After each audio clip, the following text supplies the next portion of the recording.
dari puluhan TKI yang menjadi korban penyekapan di Kamboja, salah satunya warga Palembang. Orang tua TKI tersebut menangis terharu dengan kedatangan petugas BP3MI Sumatera Selatan yang memberitahu jika anaknya baik-baik saja dan akan dipulangkan secepatnya ke Palembang. Ibu ini tak hentinya menangis haru saat mengetahui kabar anaknya baik-baik saja. Mas Ayu, ibunda dari Kurniasari, adalah salah satu TKI yang menjadi korban penyekapan di Kamboja. Balai Pelayanan Perlindungan Pekerja Migran Indonesia atau BP3MI Sumatera Selatan langsung berkunjung ke rumah orang tua dari Kurniasari di Kelurahan Alang-Alang Lebar, Kecamatan Alang-Alang Lebar, Palembang. Kurniasari salah satu TKW yang menjadi korban penyekapan di Kamboja yang baru bekerja sejak 2 bulan terakhir menjadi TKI. Petugas BP3MI Sumatera Selatan menjelaskan, saat ini Kurniasari sudah berada di Jakarta dan masih dilakukan pendataan sambil dimintai keterangan.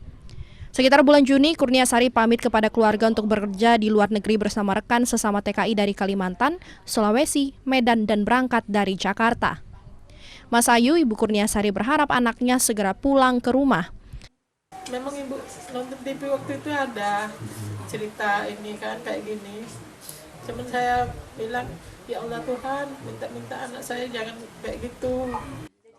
Kepala Balai Pelayanan Perlindungan Pekerja Migran Indonesia atau BP3MI Sumatera Selatan, Sri Haryanti, menyatakan Kurniasari sudah dipulangkan dari Kamboja ke Indonesia melalui kloter pertama bersama 40 orang TKI lainnya dari total 171 TKI yang akan dibawa pulang. Intinya jangan khawatir, jangan jadi pikiran, si Kurniasari posisi sudah dipulangkan dari Kamboja ke Indonesia tanggal 5 dan sekarang sudah sampai di Jakarta.